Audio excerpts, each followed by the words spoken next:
Assalamualaikum warahmatullahi wabarakatuh. Untuk pelajaran pada hari ini kita melanjutkan materi yang sebelumnya, masih tentang akhlak remaja. Namun pada pertemuan hari ini yang kita bahas adalah akhlak tercela. Yang kemarin kan akhlak terpuji kan, dan sekarang akhlak tercela bagi seorang remaja. Namun sebelum memulai pelajaran, lebih baiknya kita berdoa terlebih dahulu akan apa yang kita dapat pada pelajaran hari ini bisa manfaat barokah fid dunya fid dunya wal akhirah. Al-Fatihah.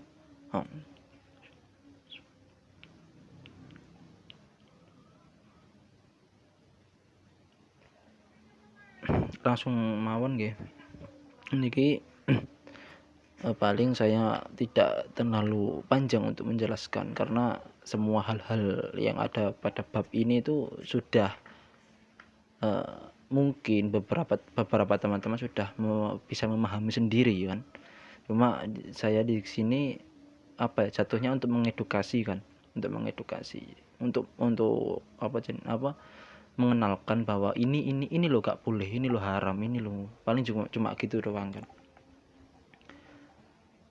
Langsung saja, yang pertama kan ada akhlak tercela. Yang pertama itu penggunaan narkoba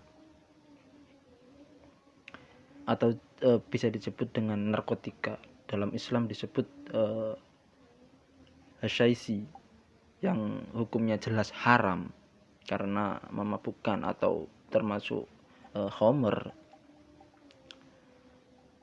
Namun yang saya ingin teruskan di sini adalah narkoba itu kenapa kok bisa haram? Karena narkoba itu merupakan penutup akal. Untuk narkoba itu membuat kita hilang akal, hilang pikiran, tidak bisa mikir kalau bahwa Allah itu ada, nggak bisa.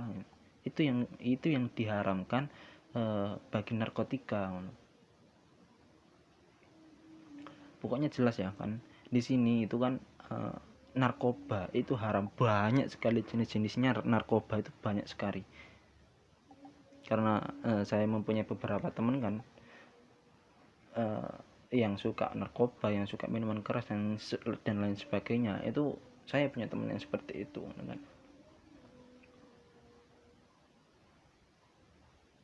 Dan di sini ya ganja termasuk narkoba kan, opiate, cocaine kan, candu dengan komponen-komponennya aktif ngono.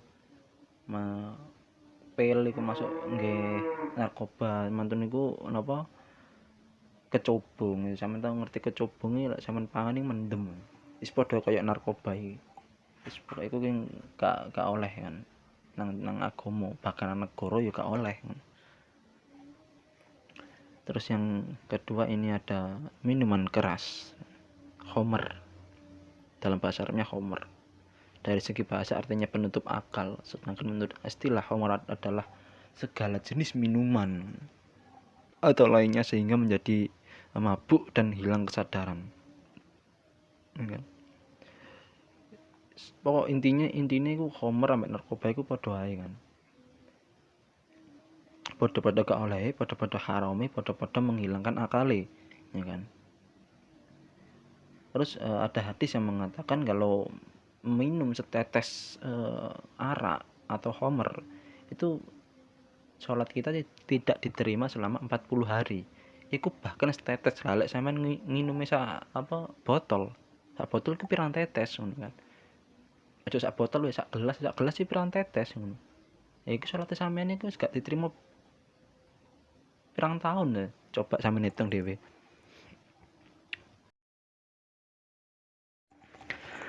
Muga-muga gawe kanca-kanca supaya diadohna teko hal-hal sing kaya ngene iki, hal-hal sing minuman keras, hal-hal narkoba iki sangat berbahaya bagi khusus awake dhewe. Khususnya awake dhewe itu bahaya sekali, bahkan sholat pun tidak diterima, bahkan merusak anggota badan ngono kan. akeh narkoba iso nggare rasa-rasen barang iso ono sing koyo ngono iku. Minuman keras lek gak ngombe engko stres ono sing koyo ngono iku. Akeh. Wong apa jenenge gara-gara ngombe terus gak diterima salate 40 dina. Iya lek iku salat, lek gak salat coba ayo bayangno. Wong jarang salat yo gak masalah ngono. Ya aja koyo ngono Mas, ngono. Mungkin dari teman-teman yang belum semoga yang sudah pernah minum minuman keras, sudah pernah narkoba, tolong saya minta tolong untuk berhentilah ngono kan. Sebelum kecanduan sampean ngono kan. Sing wis ya wis ngono dilareni ya durunge canduan. Sing dereng yang belum kenal dengan narkoba atau minuman keras, jangan sekali-sekali mencicipi atau mencoba kan. Udah cukup tahu aja kalau itu haram, cukup. Jangan pernah mendekati pun jangan. Kalau ada temannya kayak gitu ya kita alasan pulang ada urusan gitu kan. Kalau saya pribadi juga gitu, kalau lagi kumpul sama teman, kalau teman saya lagi narkoba, minuman keras gitu kan, saya izin pulang gitu kan. Pamit cek aku mangan, balik sih aku mangan nang omah. Apa itu nggak balik. Itu banyak sekali di Al-Qur'an yang di hadis bahkan ribuan hadis menyatakan bahwa khamar itu haram. Udah jelaskan di sini. Kalau udah haram ya jangan diterusin gitu kan. Oke, mungkin pada saat itu Anda tidak merasakan madharat dari minuman keras atau narkotika. Namun kalau Anda sudah mempunyai istri, udah mempunyai anak, itu ngaruh Mas nang awake sampean niku ngaruh. Gitu kan. Ngaruh. Kalau Anda sudah mempunyai anak, sudah mempunyai istri kan, kalau Anda sudah kecanduan itu kan uangnya hasil kerja itu buat jatahnya buat istri, namun ketika Anda sudah kecanduan itu dan sulit untuk menyetop, bahkan setiap hari harus begitu. Kalau nggak begitu ya bisa-bisa mati kan. Overdosis itu namanya. Saya tahu harganya sabu, saya tahu harganya ganja, saya tahu harganya pil-pil koplo itu. Saya tahu semuanya karena teman-teman saya ngono kan. Itu mahal-mahal Mas. Kalau sampean duwe anak di bojo, lah duwe ke hasil kerjane sampean gawe tuku ngono iku anak mangan opo bojo mbek anake sampean ngono kan. Ngaruh. Langsung yang ketiga ini adalah judi. Ini judi itu ada beberapa permainan ngono kan. Enggak harus judi pakai kartu enggak. Sampean nonton bal-balan terus totoan mbek kancane, nah itu termasuk judi ngono kan. Enggak harus bermain kartu yang maksudnya enggak. Pokoknya yang sesuatu yang merupakan pekerjaan tidak baik dilakukan karena menggunakan jalan pintas untuk mendapatkan uang atau barang harga selainnya meskipun belum tentu menang gitu kan. Pokoknya permainan iku sing sampean totowi iku judi. Iku wis gak oleh nang dalam agama iki gak oleh. Bahkan Al-Qur'an pun itu sampai menerangkan ngono kan. Allah Subhanahu wa taala itu sampai dawuh ngono. Ya ayyuhalladzina amanu innama khamru wal maisiru wa ansabu wa azlamu jazu min amal syaitani fajtanibu la'allakum tuflihun. Itu ada di surat Al-Maidah itu yang menjelaskan bahwa minum khamr, berjudi dan lain sebagainya itu haram. Dalam as-sunnah pun melarangnya. Dalam as-sunnah dalam pengertian hadis itu melarangnya. Akibat-akibatnya dapat menimbulkan musuh antara agama. Dapat menimbulkan musuh antara sesama pemain judi. Jelas lek sampean kalah gak gelem bayar, lek kalah apa jenenge? Melayu wis permusuhan ngono. Mana lek kalah ngedol barange dhewe nang omah iku wis permusuhan pokok musuh ambek bojone, musuh ambek iku nih, ambek pemaine dhewe akeh madarote lah Mas. Mending lek sampeyan lek wis nglakoni iku mandek guys temen Mas. Gak cuma Mas, Mbak juga ngono kan. Pacaran ini sudah saya jelaskan pada materi sebelumnya kan. Karo pacaran itu haram, titik. Pacaran dalam Islam ada menjadi sesuatu yang haram, titik wis iku tok. Gak ono Mas pacaran Islamiyah iki gak enek Mas, jenenge pacaran Islamiyah, pacaran gak tau ketemuan iku gak ono. Ya iku ono tetep panggah haram. Harame kenapa? Karena lek suatu saat kan contoh ini kan, sampean video call sampai pacar sampean. Engko lek suatu waktu itu ada momen ketika ketika Mas atau Mbak itu lagi apa jenenge? Hasratnya lagi tinggi, itu sudah dosa, Mas. Tenan dosa, itu termasuk zina, Mas. Sampean delok apa cewek terus nafsune sampean gede iku wis dosa Mas, temen dosa.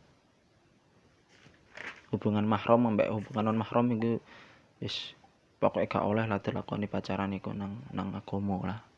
Ojo Mas. Sing wis duwe pacar wis nanti putus, sing kurang tau pacaran ojo sampai pacaran ya kan. Meskipun ya aku dhewe ya tau pacaran namun kan ya wis lah Mas, yang lalu biarlah berlalu. Wis aku janji nang awakku dhewe aku wis gak bakal pacaran maneh kan. Ketemu jodohe langsung digas nang KUA ngono kan misale. Itu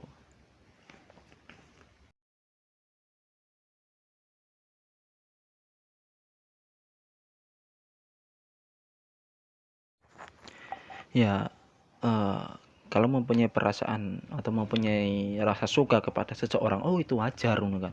Kalau kita cinta kepada seseorang, oh itu wajar. Itu merupakan suatu hal yang wajar bagi seorang manusia, karena manusia diciptakan untuk berpasang pasangan kan. Tapi lek kebablasan niku Mas. Lek kebablasan kok sampai dolenan dindi, gak ngerti wayah, gak ngerti waktu ya kan. Nggak sampai apa jenenge nyewa hotel bareng wis iku wis bahaya menurutku ngono kan. Cuk sampai lah ngono pemane sampeyan iki cek kelas 3 MTS ngono kan mari ke SMA. Wis mari ke SMA iku mlebu nang remaja kan sampeyan kan. Iku luwih hati-hati maneh sampeyan ngono kan.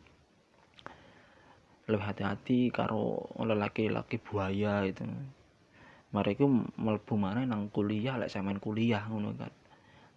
Menang wilayah kuliah itu juga keras pendidik apa anak-anaknya keras semua jujur Mas. Saya ini anak pondok kan yang sebelumnya itu nggak berani sama perempuan kan. Beberapa tahun yang saya tidak pernah berani bahkan memandang perempuan saya tidak berani kan. Namun sudah keluar pondok habis itu lanjut kuliah itu yang duduknya di samping perempuan itu awalnya saya tidak berani Mas. Tapi disuruh waktu itu kan ada ospek kan duduknya kan campuran namun itu saya nggak berani duduk sama sebelah sama perempuan, namun mau nggak mau saya harus duduk di situ kan. Ya, itu Mas, mbak-mbak terutama lek pacaran iki yo mbak-mbak lagi akeh-akeh mbak-mbak ya mbak mas-mas barang ini kan. Hati-hati Mas, ojo nemen-nemen lek pacaran gitu kan. Terus yang nomor 5 ini tawuran ini saya khususkan pada laki-laki ya, teman-teman laki-laki ini yang suka-suka tawuran atau suka membuat masalah. Tawuran itu asal muasalnya itu permusuhan antara satu orang pribadi gitu kan. Namun orang tersebut menceritakan kepada teman-temannya, aku duwe musuh arek iko, ayo mari kita antemi arek iko, ayo jenenge dino iki arek iki ayo diparani nang desone dikepuki. Alah mas ngono kan, kok ono gunane ngono Mas, temen kok ono gunane.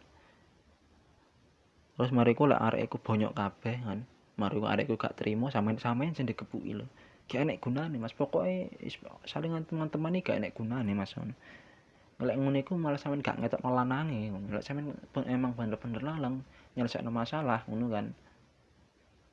Lek gak iso diselesaikno karo apik yo ijen-ijen Mas ngono kan. Gak usah ngejak koncone gak opo. Iku jenenge banci Mas. Temen, aku soalnya wis tau ngalami dhewe Mas. Kanca-kancaku kabeh tawuran ngene. Seneng-seneng padha rata-rata tawuran. Ono jaranan, ono orkes bareng tawuran ngono kan. Permusuhan antara turun menurun. Satu untuk sekolah melawan perguruan, di dalamnya ada pada jenis sekolah itu kan. Pokoknya janganlah Mas merugikan, sampean lek tawuran kena antem boto kok yo loro ya Mas. Mending nang omah kan. Nah, pokoknya 5 hal yang ada di sini itu merupakan suatu kesatuan lah kalau menurut saya kan. Ya iyalah, kalau awal mulanya itu kan tawuran kalau nggak minum itu nggak enak, kalau tawuran nggak narkoba itu nggak enak itu kan. Pokoknya satu kesatuan lah itu, wis tawuran wis narkoba.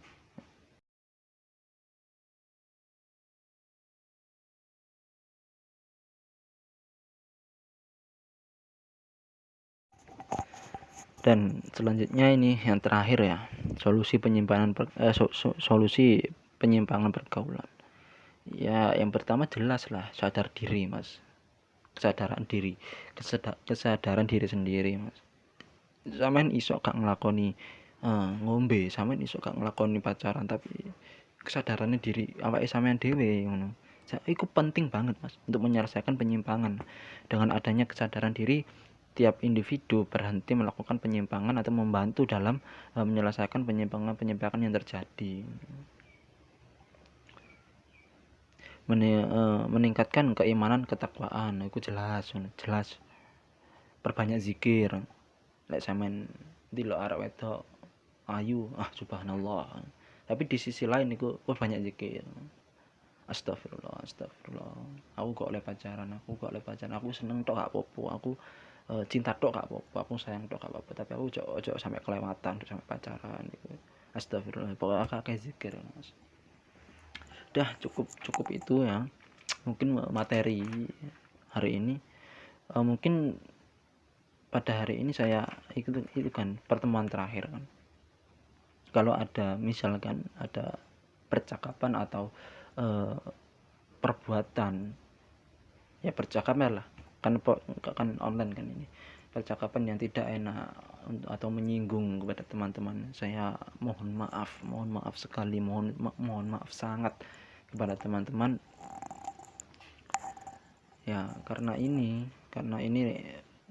COVID ini yang tidak bisa tatap muka kan, kita saya dengan teman-teman kan mungkin ini pertemuan terakhir. Semoga teman-teman sehat-sehat selalu kan, diperbanyak rezekinya, dilapangkan dadanya, dijauhkan dengan hal-hal yang negatif seperti ini kan. Mungkin dari itu cukup. Sekian. Wassalamualaikum warahmatullahi wabarakatuh.